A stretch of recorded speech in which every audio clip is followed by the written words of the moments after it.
Okay, so just take a look at this diagram. Kind of lets you know as we break up the word quadrilateral, which means four-sided figure, it can be broken up into these different components. So we have kites, parallelograms, and trapezoids. And then from there, a rhombus is either a type of a kite or it's a type of a parallelogram. A rectangle is a type of a parallelogram. And an isosceles trapezoid is part of a trapezoid. And then we have squares. Squares are types of rhombuses. Squares are types of rectangles. But that means then, of course, squares are types of parallelograms. Squares are types of kites. But all of these are quadrilaterals, which are four-sided figures. This is going to help us here as we apply our midpoint, slope, and length formulas to verify some geometric properties. Okay, so let's say, for example, we have these 4 points. So let's plot these 4 points on our graph. -6, 4, which is right here, A. 3, 7, which is here, that would be B. C is at 5, -1, and D is at -4, -4. And if I connect all of these points in order, A, B, C, and D, we get this four-sided shape. To me, it kind of looks like it should be maybe a square or maybe a rhombus, but we're going to do some math to kind of figure this out. So let's start by taking a look at the side lengths. Let's see if all these side lengths are the same. If all the side lengths are the same, then we know we're looking at either a square or a rhombus or some kind of special kite, right? Same kind of thing. So let's go ahead. Distance is equal to x2 minus x1 squared plus y2 minus y1 squared, and then we take the square root. So we're going to use that formula over and over again. I'm going to start by finding my distance between A and B. So 3 minus -6 squared, and then y2, 7 minus 4 squared, and I get 9 squared, which is 81, and then 81, and then 9, because 7 minus 4 is 3 squared. So this is going to be the square root of 90. All right, let's find the distance between B and C. So 5 minus 3 squared plus -1 minus 7 squared, and then we'll take the square root. And this 5 minus 3 is 2, so 2 squared is 4. -1 minus 7 is -8. -8 squared is 64. So that gives me the square root of 68. So those are definitely not the same. So we do not have either a rhombus or a square. So we might have then, maybe it's a parallelogram or a rectangle. So let's keep going. Let's find the distance between C and D. So that's going to be -4 minus 5 squared plus -4 minus -1 squared, which is going to give me, and then of course square rooted. -4 minus 5 is 9, 9 is 81, and -4 minus -3, which is going to give me 9. So that gives me the square root of 90, which is great. And then let's find the distance between, between A, that gave me the square root of 90. Let's find the distance between A and D. A and D, so that's going to be -4 minus -6 squared, and -4 minus 4 squared, and then take the square root. That's going to give me a 4, and that's going to give me a 6. -8 squared, 64, so the square root of 68. Okay, so we can see then that this was the square root of 90, and this side's the square root of 90, and this side's the square root of 68, and this side's the square root of 68. So my opposite sides have equal length, which is great. which means this is either a rhombus or it's a rectangle. But to be absolutely sure which one it is, we're going to have to find our slopes. And what we're looking for is, are our slopes negative reciprocals of each other? If they are negative reciprocals of each other, that means there's 90 degrees, and this would be a rectangle. But if they aren't 90 degrees, but opposite sides do have the same slope, then it would be considered to be a parallelogram. So we're going to find our slope. Let's start first with our slope of AB. So slope of AB would be 7 minus 4 over 3 minus negative 6, which is going to give me 3 over 9, which is 1/3. And then continuing around, I'm going to find my slope of BC.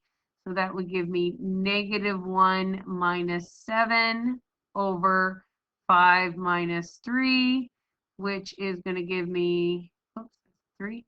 -1 minus 7 is -8. 5 minus 3 is 2, which gives me -4.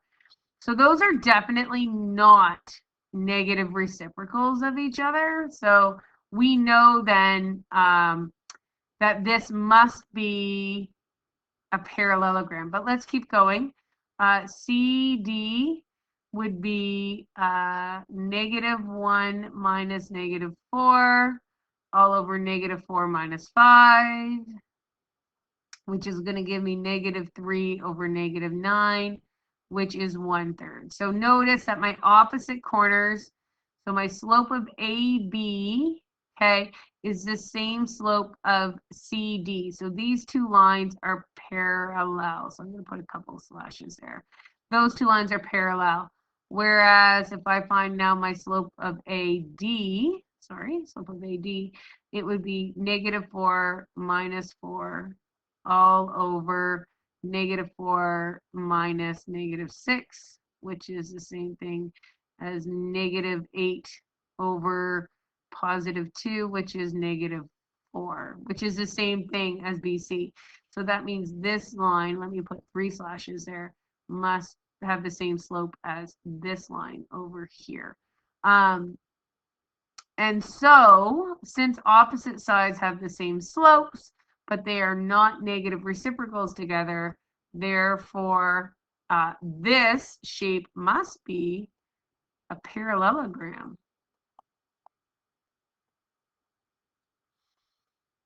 So that's how we mathematically prove it. So it's just doing your distance formula to all 4 sides, using your slope formula to all 4 lines, and then from there, just comparing and looking. Let's try one more. So let's try a triangle. We're trying to figure out what type of triangle it is and if whether or not it's a right triangle. Of course, right triangles will have 90 degrees inside. So 5, 5 is here, so that's A. And B is at -3, -1, so down here. And C is at 1, -3, which is down here. So this is my triangle right here. Oops, not a very nice triangle. I should use better lines for this. So here, here, here.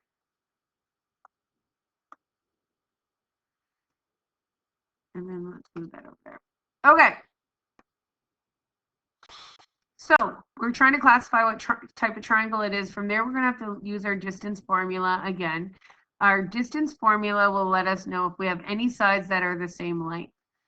Remember, equilateral triangles have side lengths that are all the same. Isosceles triangles have 2 sides that are the same, and scalene have none that are the same. So we're going to mathematically prove this by starting with my distance from A to B. So that's going to be -3 minus 5 squared, -1 minus 5 squared. Take the square root of that. -3 minus 5 is 8. -8. -8 squared is 64. -1 minus 5 is -6. It's going to be 36. So 64 plus 36 is the square root of 100. Square root of 100 is just 10. from B to C, so that's going to be 1 minus negative 3 squared plus negative 3 minus negative 1 squared, square root, which is 4 squared, which is 16. Negative is going to be negative 2 squared, which is 4. And that equals out to the square root of 20. So that's just going to, obviously, the square root of 20 is not the same thing as 10. So that is definitely a shorter line. And then last is AC. So I'm quite interested in this AC. I'm wondering if it's going to turn out to 10. So AC. So we're 1 minus 5 squared plus negative 3 minus 5 squared. 4 squared is 16. And 64, and that's just going to bring us up to 80. And so none of these side lengths are the same. So we know for sure that it's a scalene triangle. We can tell that by all three sides being different. But is it a right triangle? So that's kind of our bigger question here. And to be a bigger triangle, then our slope somewhere has to be 90 degrees. So I'm looking for a slope of 90 degrees. I think it's like right here somewhere. So if I find the slope of AC, and then I find the slope of BC, I think I might have negative reciprocal numbers there. So let's see.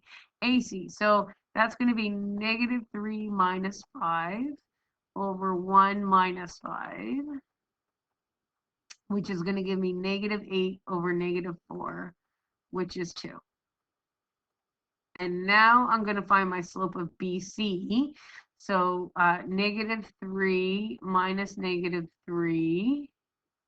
That doesn't work out. Oh, it's because I used the wrong number. That's why. So easy to use the wrong number. Negative 3, y2 minus y1, so negative 1, all over 1 minus negative 3. All right, so negative 3 minus minus 1 is going to be negative 2. And 1 minus minus 3 is 4, which is a negative 1/2. And look at that. Those are negative reciprocals of each other.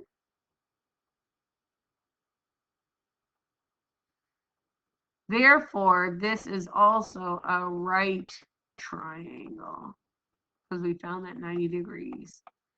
Awesome. Okay, so again, just using your distance formula to determine what type of triangle it is, equilateral, isosceles, or scalene. And then from there, if you can figure out if you have a 90-degree angle, and the nice thing is because we had drawn this out, I could kind of see that there might be 90 degrees there. So I found the slope between AC and the slope of BC. And then from there, I could compare them. And they are negative reciprocals of each other, which makes this a right triangle, which is awesome. All right, that's all there is to this proof stuff. So it's using your distance formula, using your slope formula in order to help you figure out what type of either rectangle or quadrilateral you have or what type of triangle you have. As always, if you have any questions, come back and ask.